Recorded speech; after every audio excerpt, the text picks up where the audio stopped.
Hello friends, welcome back to my channel. आज के एक विशेष दिन, आज के क्यों विशेष दिन सेटा चलो तुम्हारे बोलছি দেখাচ্ছি একটা জিনিস। এই যে দেখতে পাচ্ছ আমার 17 years old hero Honda Splendor plus. শুধু তাই নয়, 17 ইয়ার্স ওল্ড শুধু তাই নয়, দেখো কিলোমিটারটা দেখো, মিটার রিডিং দেখো 99,987 কিলোমিটার, মানে আর মাত্র 13 কিলোমিটার বা 12 কিলোমিটার চলার পর এটা 1 লাখ কিলোমিটার ক্রস করে যাবে। আর গাড়ির কন্ডিশন দেখো, শুধু এখনও ইঞ্জিন খোলা হয়নি, সেই পুরনো ইঞ্জিন। আর এই বাইকের ওনার আমি একজন গর্বিত ওনার, মানে প্রাউড ওনার এই বাইকের। তো এই কারণেই আজকে বিশেষ দিন যে এই বাইকটা এতটাই রিলায়েবল বাইক, যেটা আমাকে কোনোদিন ধোকা দেয়নি, এখনও ইঞ্জিন খোলা হয়নি, পারফরমেন্স দুর্দান্ত। তোমরা যারা আমার পুরনো ভিডিওগুলো দেখে থাকবে এই স্প্লেন্ডারের, সেই ভিডিওগুলোতে আমি বাইকটাকে চালিয়ে দেখিয়েছি, পুরো খুঁটিয়ে খুঁটিয়ে যাবতীয় বাইকটার সম্বন্ধে এক্সপ্লেন করেছি। আর কিছু কিছু ভিডিওতে প্রচুর ভিউ এসছে, প্রায় বলতে গেলে প্রায় সবকটা স্প্লেন্ডারের ভিডিওতেই প্রচুর ভিউ এসছে, প্রচুর ভালোবাসা দিয়েছো তোমরা। তো চলো আজকে দেরি না করে বাইকটাকে 1 লাখ কিলোমিটার ক্রস করিয়ে আনি। চলে এসেছি মোটো ভ্লগ সেট আপে। আর এখন বাইকটাকে নিয়ে আমি যাচ্ছি আমার অফিসে, যেহেতু এখন দুপুরবেলা আমার অফিসে যাওয়ার সময়।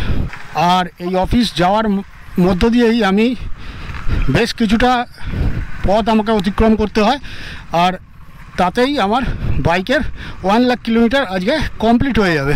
আর যেহেতু বাইকটা 1 লাখ কিলোমিটার কমপ্লিট হচ্ছে, এটা একটা আমার কাছে বিশেষ দিন এবং বিশেষ মুহূর্ত। আর এই মুহূর্তটাকে ক্যাপচার করে রাখতে চাই, আর তোমাদের সাথে সেই আনন্দটা শেয়ার করতে চাই। তো দেখতে থাকো ভিডিওটা। আমার এই স্প্লেন্ডারের প্রত্যেক কটা ভিডিওতে যেমনটা বলছিলাম, প্রচুর ভিউ এসেছে এবং প্রচুর লোক লাইক কমেন্ট করেছে, আর সেই সব ভিডিওর মাধ্যমে আমার সাবস্ক্রাইবার বেড়েছে। আশা করি এই ভিডিওটাতেও তোমরা সঙ্গে থাকবে এবং প্রচুর ভালোবাসা দেবে। তাহলে আর দেরি কেন, তাড়াতাড়ি সাবস্ক্রাইবার বাটনটাকে ক্লিক করো আর বেল আইকনটাকে বাজিয়ে দাও, যাতে প্রত্যেকটা নতুন ভিডিওর নোটিফিকেশান তোমাদের কাছে পৌঁছে যায়। আমি হলাম এই বাইকের প্রাউড ওনার। এই বাইকটা এত বছর ধরে আমি চালাচ্ছি, এত কিলোমিটার চালিয়ে এসেছি, বাইকটা কোনোদিনও আমাকে ধোকা দেয়নি। বাইকটার ইঞ্জিনও এখনও খোলা হয়নি, এখনও বাইক স্মুথ এবং মাইলেজ দেয় প্রায় 70-র উপরে, 70-75 কিলোমিটার পার লিটার মাইলেজ দেয়। আর বাইকের পিক আপ, ব্রেকিং সবই ভালো আছে। বাইকটাকে কিনেছিলাম আমি 2008-এ। আর এই 2008-এ তখন হিরো হোন্ডা স্প্লেন্ডার ছিল, এখন তো হিরো স্প্লেন্ডার হয়ে গেছে। হিরো আর হোন্ডা যেহেতু আলাদা আলাদা ব্র্যান্ড এখন, সেহেতু এখন হিরো হোন্ডা স্প্লেন্ডার আর নেই, এখন হিরো স্প্লেন্ডার। তখন কার্বোরেটেড বাইক ছিল, আর এখন BS6 আসার পরে ফুয়েল ইঞ্জেক্টেড বাইক হয়ে গেছে। এখন টেকনোলজি অনেক উন্নতি করেছে এবং নতুন নতুন টেকনোলজির বাইক আসছে বাজারে। কিন্তু তাও বলবো, এই যে আমার এই পুরনো হিরো হোন্ডা স্প্লেন্ডার প্লাস অসাধারণ পারফর্ম করে।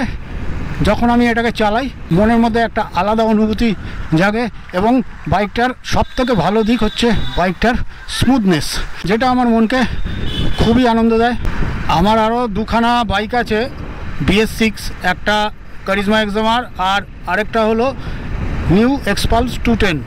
দুটোই BS6 বাইক হওয়াতে আমি মোটামুটি BS6 বাইকের ব্যাপারগুলো খুব ভালোভাবে বুঝে। কিন্তু তাও বলবো, এই Splendor plus, hero Honda Splendor plus এত বছরের পুরনো হয়ে যাওয়ার পরেও বাইকটার পারফরমেন্সের কোনো ঘাটতি নেই। দেখো, আমি মোটামুটি এখন একটা হাইওয়ে দিয়ে যাচ্ছি, আমার ডান পাশে ন্যাশনাল হাইওয়ে, আমি সার্ভিস লেন দিয়ে যাচ্ছি। কিন্তু দেখো, আমি বাইকটা চালাচ্ছি, ইকোনমি স্পিডে রেখেছি বাইকটাকে, কিন্তু বাইকটা কি সুন্দর রান করছে, কোনো এক্সট্রা কোনো রকম সাউন্ড নেই, কোনো ইরিটেটিং কোনো নয়েজ নেই বাইকে। আর বাইকের এক্সস্ট নোটটা খুব সুন্দর, ভারী গম্ভীর একটা এক্সস্ট নোট। বাইকে আমি মডিফিকেশান সেরকম কিছু করিনি, কিন্তু একখানা অরিজিনাল পার্টসই লাগিয়েছিলাম। তাও 2012-এ, যেটা হলো এই স্প্লেন্ডারেরই ইউরো 1 সাইলেন্সার, মানে যেটা ফার্স্ট মডেলে আসতো। এটা যেহেতু ইউরো 2 বাইক, এর সাথে যে সাইলেন্সার আসতো সেই সাইলেন্সারের আওয়াজটা অনেকটাই স্মুথ। সাধারণত তোমরা যে সব বাইকে দেখে থাকবে, কিন্তু বহু বছর আগে ইউরো 1 সাইলেন্সার যখন ছিল তখন এর সাউন্ডটা খুব দারুণ লাগতো। আর আমি সেই ইউরো 1 সাইলেন্সার 2012-এ এটাকে লাগিয়েছিলাম। 2012 না, মনে হয় 2013, আমি ভুলে গেছি। আসল কথা, এত বছর হয়ে গেছে তো বাইকটা আমি চালাচ্ছি।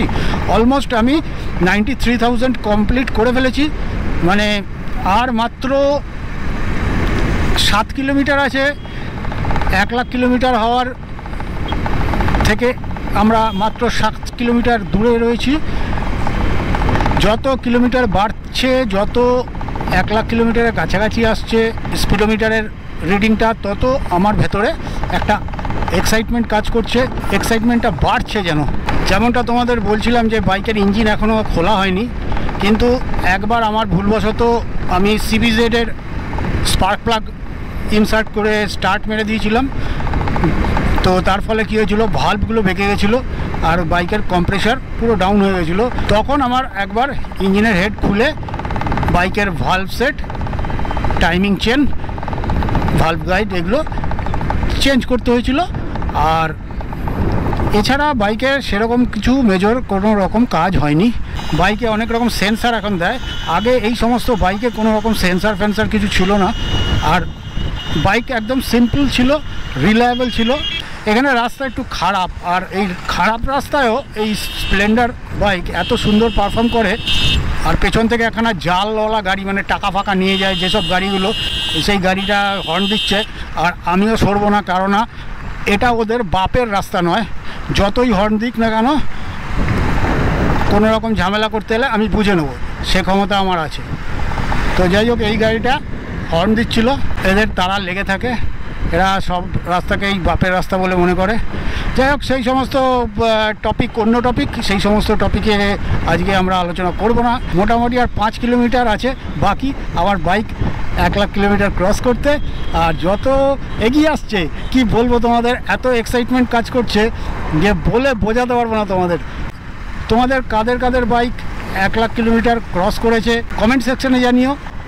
কি বলবো, এটা একটা আনন্দের মুহূর্ত, একটা অ্যাচিভমেন্ট, মানে তোমাদের বলে বোঝাতে পারবো না যে কতটা আনন্দ হচ্ছে এবং কতটা একটা গর্ববোধ করছি। আমি এত সুন্দর আমাকে সার্ভিস দিয়ে গেল এবং ভবিষ্যতেও দিয়ে যাবে। এই বাইকটাকে আমি কোনোদিনও বেচবো না বলে ঠিক করেছি। এই বাইকটাকে আমি সিএফ করিয়েছি।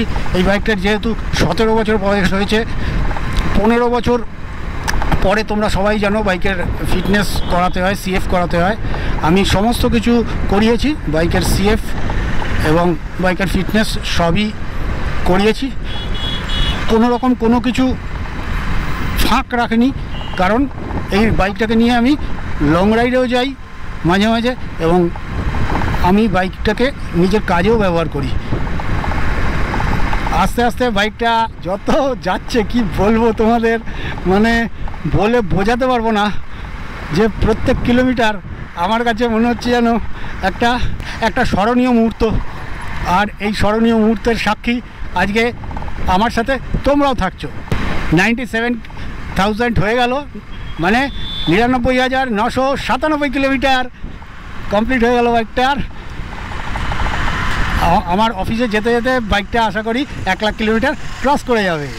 আসল কথা, তখনকার বাইকগুলো এত সুন্দর আসতো না, কি বলবো তোমাদের। আমার সিবিজেড ছিল, অ্যাম্বিশন বাইক ছিল, এর আগেও আমার সিটি 100 ছিল। ফার্স্ট যে বাইকটা আমার সিটি 100 ছিল, যেটার কার্বোরেটারের মধ্যে মেড ইন জাপান লেখা ছিল। তখন মেড ইন জাপান মার্ক করা অনেক পার্টসই আমরা দেখতে পেতাম বাইকে। এই বাইকটা যেহেতু 2008-এ কেনা, তখন এই বাইকে সেলফ আসতো না, শুধু কিক আসতো। আর সবে মাত্র অ্যালয় হুইল তখন বেরিয়েছে, তার আগে স্পোক হুইল আসতো সমস্ত বাইকে। এখন আমার বাইক 99,999 কিলোমিটারে পড়লো। আর আমি এটা দেখতে চাইছি যে এই যে 1 লাখ কিলোমিটার হবে, এই 1 লাখ কিলোমিটার হলে বাইকটা কি তারপরে আবার ঘুরে জিরোতে চলে যাবে নাকি 1 লাখ কিলোমিটার দেখাবে, সেটাই দেখবার জন্য খুব উদ্গ্রীব হয়ে রয়েছি। রীতিমতো আমার গা হাত পাটা কাঁপছে, কী বলবো, বুকের ভেতরটা ধুকপুক ধুকপুক করছে, একটা হয় না একটা আলাদা একটা ফিলিংস হচ্ছে, কি বলবো। যত এগিয়ে আসছে সময়, আর একটু পরেই আমার বাইক পুরো 1 লাখ কিলোমিটার কমপ্লিট করে যাবে। আমি ভাবতেই আমার কীরকম লাগছে যে এই বাইক সেই মনে হলো এই সেদিন 2008-এ আমি বাইকটাকে পারচেস করেছিলাম, আর সেই বাইক এখন 1 লাখ কিলোমিটার ছাড়িয়ে যাচ্ছে। যদিও 17 ইয়ার্সটা অনেকটাই, এক একজন তো 2-3 বছরেই 1 লাখ কিলোমিটার কমপ্লিট করে ফেলে, কিন্তু যেহেতু আমার একের বেশি বাইক, কখনো 2টো কখনো 3টে করে বাইক ছিল, সেহেতু আমি সমস্ত বাইকগুলো চালাতাম, তো সেই জন্য আমার এতদিন সময় লেগেছে। হ্যাঁ, আমার মনে হচ্ছে সামনেই সেই মুহূর্তটা চলে আসবে, যেই মুহূর্তটা ক্যাপচার করবার জন্যে আমি আজকে এই ভিডিওটা বানাচ্ছি। সামনেই আছে বালিহল্ট, আর বালিহল্টের এখানে এসেই আমার গাড়ি কমপ্লিট হয়ে যাবে 1 লাখ কিলোমিটার।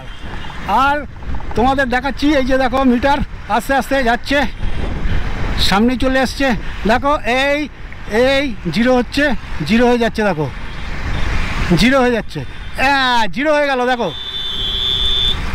মিটার রিডিং দেখো জিরো।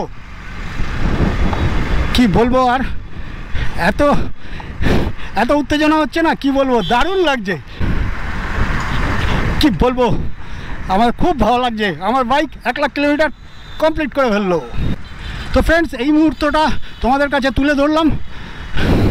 এই মুহূর্তটা আমার কাছে একটা স্মরণীয় মুহূর্ত হয়ে থাকলো এই ভিডিওর মাধ্যমে, সেটা তোমাদের সামনে তুলে ধরলাম। ভিডিওটা কেমন লাগলো তোমাদের? ভিডিওটা ভালো লাগলে একটা লাইক করে দিও, কমেন্ট করো, শেয়ার করো বন্ধুদের সাথে, আর আমার চ্যানেলে যারা নতুন তারা আমার চ্যানেলটা অবশ্যই সাবস্ক্রাইব করে দিও। দেখা হচ্ছে এর পরের ভিডিওতে। Stay tuned and good bye.